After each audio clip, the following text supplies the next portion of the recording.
یہ جو رمضان المبارک کا آخری عشرہ ہوتا ہے نا، یہ بڑا قیمتی ہے۔ میں پہلے بھی دوستوں سے عرض کرتا رہتا ہوں کہ ہم نا یہ آخری 10 دن اکثر بازاروں میں گھوم کے گزار دیتے ہیں۔ بخاری مسلم میں حدیث ہے، سیدہ عائشہ صدیقہ رضی اللہ تعالیٰ عنہ فرماتی ہیں، آخری 10 دن جو رمضان کے ہوتے تھے حضور خود بھی بیدار ہوتے تھے، ہمیں بھی بیدار کرتے تھے۔ رسول پاک صلی اللہ تعالیٰ علیہ وآلہ وسلم نے پتہ ہے روزے دار کی فضیلت کیا بیان فرمائی؟ اللہ کے محبوب صلی اللہ تعالیٰ علیہ وسلم فرماتے ہیں کہ رب فرماتا ہے ابن آدم کا ہر عمل اس کے لیے ہے، روزہ میرے لیے، اور فرمایا میں خود جزا دوں گا روزے کی، میں خود جزا دوں گا روزے کی۔ اور حضور فرماتے ہیں روزہ ڈھال ہے، جو شخص روزہ دار ہو وہ بےہودگی سے، فحش گوئی سے اجتناب کرے۔ اور اللہ کے محبوب صلی اللہ تعالیٰ علیہ وسلم فرماتے ہیں اگر کوئی شخص اسے گالی دے، اگر کوئی شخص اس سے جھگڑا کرنا چاہے تو پتہ کیا جواب دے؟ اسے کہے بھئی میں روزے دار ہوں، میرے منصب کا تقاضا نہیں کہ میں تیرے ساتھ الجھوں۔ اور رسول پاک صلی اللہ علیہ وسلم فرمانے لگے اوہو اتنی بڑی بات۔ حضور فرمانے لگے، یہ صحیح مسلم کے لفظ ہیں، کریم محبوب فرمانے لگے مجھے اس رب کی عزت کی قسم جس کے قبضے میں محمد عربی صلی اللہ علیہ وسلم کی جان ہے، حضور فرماتے روزہ دار کے منہ کی خوشبو اللہ تعالیٰ کے نزدیک قیامت کے دن مشک کی خوشبو سے بھی زیادہ بکت والی ہوگی۔ اس کے منہ سے جو خوشبو آتی ہے قیامت میں مشک پیچھے رہ جائے گا، اور رب کی بارگاہ میں صرف روزہ دار کے منہ سے۔ اگر تیرے منہ کی خوشبو رب کو اتنی پسند ہے تو تجھے بھی تو اپنے منصب کا خیال ہونا چاہیے۔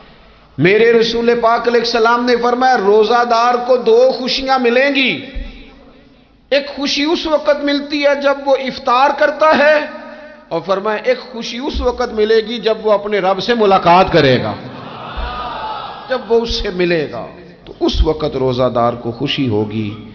بخاری مسلم میں حدیث ہے، سیدہ عائشہ صدیقہ رضی اللہ تعالیٰ عنہ فرماتی ہیں آخری 10 دن جو رمضان کے ہوتے تھے حضور خود بھی بیدار ہوتے تھے، ہمیں بھی بیدار کرتے تھے۔ یہ راتیں بیدار رہنے کی ہیں، شب قدر کی تلاش کی ہیں۔ نبی پاک نے اعتکاف فرمایا ہے، کوشش کریں جو تو اعتکاف بیٹھ رہے ہیں وہ تو بڑے باعث مبارکباد ہیں، جو نہیں بھی نہ بیٹھ رہے وہ بھی اپنے اپنے علاقے کی مساجد میں کوشش کریں 1 رات مل جائے، 2 مل جائیں، 4 مل جائیں، جتنا اضافی ٹائم ملے آخری 10 دنوں میں وہ مسجد میں گزاریں۔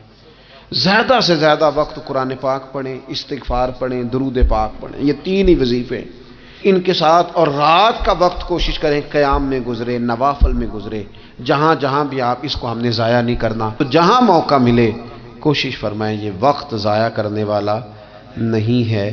یاد آتی ہے تو آنسو بھی نکلتے ہیں، دعا بھی نکلتی ہے۔ تھے کچھ لوگ پچھلے سال جو اس سال موجود نہیں ہیں، وقت تیزی سے گزر رہا ہے، تو یہ سعادتیں بڑی قیمتی ہیں، ان کو ضرور حاصل فرمائیں۔ میرے دوستو خوشی تو جو ہوگی سو ہوگی، لیکن یہ لفظ بڑے حسین نہیں کہ روزہ دار کی رب سے ملاقات ہوگی، یہی لفظ بڑے باکمال نہیں؟ ایک روایت میں تو یہ ہے نا کہ روزہ میرے لیے ہے میں اس کی جزا دوں گا، اور ایک روایت میں یہ ہے کہ روزہ میرے لیے ہے اور رب فرماتا ہے میں خود روزے کی جزا ہوں، یعنی باقی نیکیوں پر ثواب ملے گا، روزہ رکھنے والے کو رب رحمان ملے گا۔ نبی اکرم صلی اللہ تعالی علیہ وسلم کے امت کے صوفیاء نے نا کچھ چیزوں کو بڑا کھولا ہے۔ عارف رومی کہتے ہیں کہ ایک دن نا محمود غزنوی نے خزانوں کے دروازے کھول دیے اور فرمایا بھئی میں نے آج ہر چیز کھول دی ہے، جو جس چیز پہ ہاتھ رکھے گا وہ اسی کی ہو جائے گی۔ لوگ دوڑے، کوئی سونے کی طرف، کوئی چاندی کی طرف، کوئی جائیدادوں کی طرف، کوئی خزانے کی کنجیوں کی طرف، کوئی بڑے بہترین گھوڑے اور اونٹوں کی طرف، لوگ دوڑ گئے، جو جس پہ ہاتھ رکھے گا اسی کا۔ سب بھاگ گئے، ایاز بیٹھا ہے، نہ وہ حسن میں رہی شوخیاں، نہ وہ عشق میں رہی گرمیاں، نہ وہ غزنوی میں تڑپ رہی، نہ وہ خم ہے زلف ایاز میں، وہ لذتیں کہاں۔ ایاز چپ کر کے بیٹھا ہے۔ پھر محمود نے ایاز کی طرف مخاطب کر کے کہا ایاز اٹھنا نہیں، آج لوٹ سیل لگ گئی ہے، جو جس چیز پہ ہاتھ رکھے گا اسی کی۔ ایاز کہنے لگا بات پکی ہے نا؟ تو محمود خوش تھے، موڈ بڑا اچھا تھا، کہا بالکل پکی ہے۔ تو ایاز کہنے لگے چلو ٹھیک ہے۔ ایاز اٹھے، پیچھے سے جا کے نا تو محمود کے کندھے پہ ہاتھ رکھ دیا، محمود کے کندھے پہ ہاتھ رکھا۔ محمود کہنے لگے یہ کیا بات کا، آپ سے میں نے پوچھا تھا بات پکی ہے، جو جس پہ ہاتھ رکھے گا اسی کا نا۔ تو تھوڑی دیر پہلے مسکراتے چہروں میں آنسو آ گئے، ایاز بھی روئے تو محمود بھی روئے۔ کہا بادشاہ پکا رہنا، وہ جن کو خزانے چاہیے تھے وہ دوڑ گئے، مجھے تو چاہیے۔ لنگ کئی مہینے تے برس گئے تے تیری دید نو دیدے ترس گئے، تیری تو ملے گا۔ تو پھر کہا محمود نے، اس نے کہا میں وعدہ کر چکا تھا، بس ٹھیک ہے، باقیوں کے خزانے اور میں تیرا طے ہو گئی۔ فرمایا باقی نیکیوں پر ثواب ملے گا، اور روزہ رکھنے والے کو رب رحمان ملے گا، اللہ کا قرب ملے گا۔ دیکھو نا، وہ خاص انسان کو کیفیت حاصل ہوتی ہے روزے میں، رب کے ہونے کا یقین۔ وہ جو صوفیاء کہتے ہیں نا مراقبہ کرو، وہ نصیب ہوتا ہے۔ یعنی کسی کو کیا پتا ہے اس کا روزہ ہے کہ نہیں، اکیلا ہے نا گھر میں، فریزر بھرا ہوا ہے، نہیں نہ کھاتا، کیوں؟ اسے پتا ہے میرا رب میرے ساتھ ہے، میرا رب مجھے دیکھ رہا ہے۔ بس یہ تصور توحید پکا ہو جاتا ہے رمضان، تو پھر اللہ تبارک و تعالیٰ کی بھی خاص رحمت اور کوئی خاص ہی اعزاز۔ حضور فرماتے ہیں جنت کے کئی دروازے ہیں، ایک باب الریان ہے، اس سے صرف روزہ دار گزریں گے۔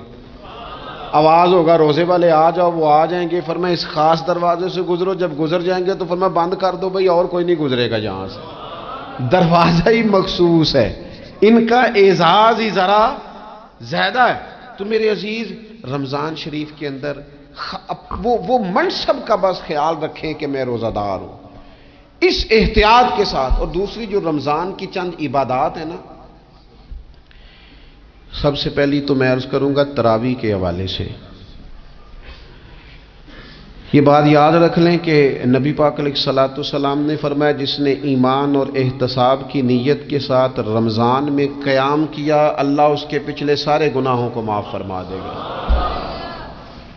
اور ایک مقام پر نبی پاک صلی اللہ تعالی علیہ وسلم نے بیان کیا، یہ مشکات میں موجود ہے، حضور فرماتے ہیں رمضان اور قرآن دونوں قیامت کے دن بندے کی شفاعت کریں گے۔ رمضان کہے گا یا اللہ میں نے اسے دن بھر کھانا کھانے سے باز رکھا، اور تیری بارگاہ کے حکم کے مطابق اس نے اپنے آپ کو ان چیزوں سے بچا کے رکھا۔ اور قرآن کہے گا مالک رات میں نے اسے نیند سے روکے رکھا۔ کیا مطلب؟ اس نے کھڑے ہو کے عبادت کی، اگرچہ اس سے مراد شارحین حدیث نے تراویح بھی لیا ہے، تہجد کی نماز بھی لیا ہے، صلاۃ اللیل بھی لی ہے، لیکن میرے عزیز یہ خاص ربط ہے قرآن مجید کے ساتھ تراویح کا۔ مسنون ہے رمضان کی راتوں میں قرآن مجید اور تراویح کا پڑھنا۔ اگر تھوڑی سی نا طبیعت میں صرف تبدیلی پیدا کی جائے، میں نے دیکھا ہے کہ جو لوگ کہتے ہیں نا میرا وقت بڑا قیمتی ہے، بڑی ساری جگہوں پہ آپ کو بیٹھنا پڑتا ہے، بیٹھیں آپ 2 گھنٹے بیٹھیں، 3 گھنٹے بیٹھیں۔ میں نے دیکھا ہے لوگ جاتے ہیں کسی دفتر میں تو رات کو ہی چلے جاتے ہیں اس علاقے میں، کھڑے ہیں، پاسپورٹ کے دفتر کھڑے ہیں، شناختی کارڈ کے دفتر کھڑے ہیں، امیگریشن کی لائنوں میں کھڑے ہیں۔ کچھ ذہن تو بنائیں کہ میں نے رات کھڑے رہنا ہے اور اپنے رب کی عبادت کرنی ہے۔ تراویح کو ذرا ذوق سے آپ اگر تھوڑا ارادہ کر لیں گے نا، یعنی کوئی ایسا مشکل کام نہیں۔ میری تو رائے یہ ہے کہ پہلے 3-4 دن ذرا جم کے ذہن بنائیں، اور تھوڑا سا نا روٹین کو بدلنے کی کوشش نہ کریں۔ جس امام صاحب کے پیچھے تراویح شروع کریں، کوشش کریں ساری وہیں پڑھیں۔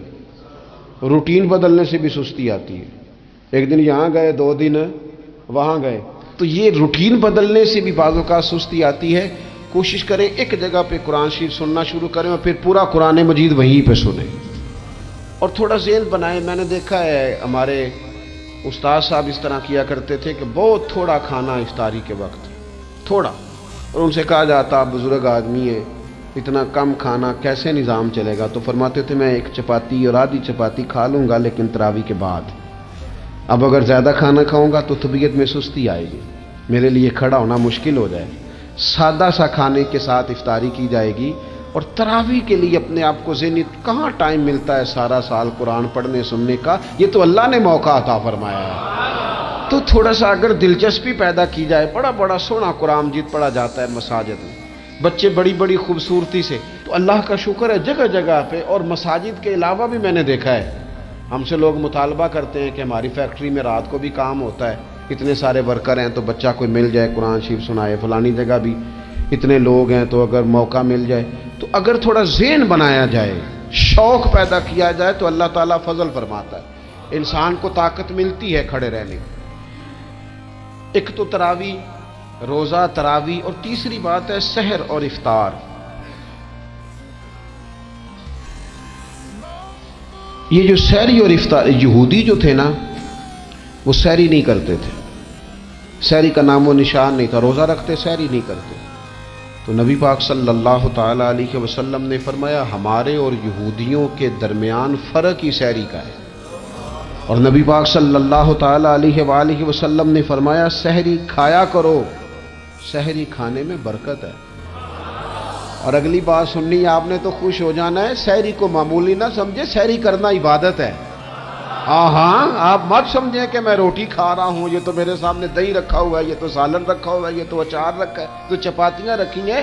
سحری کھانا عبادت ہے۔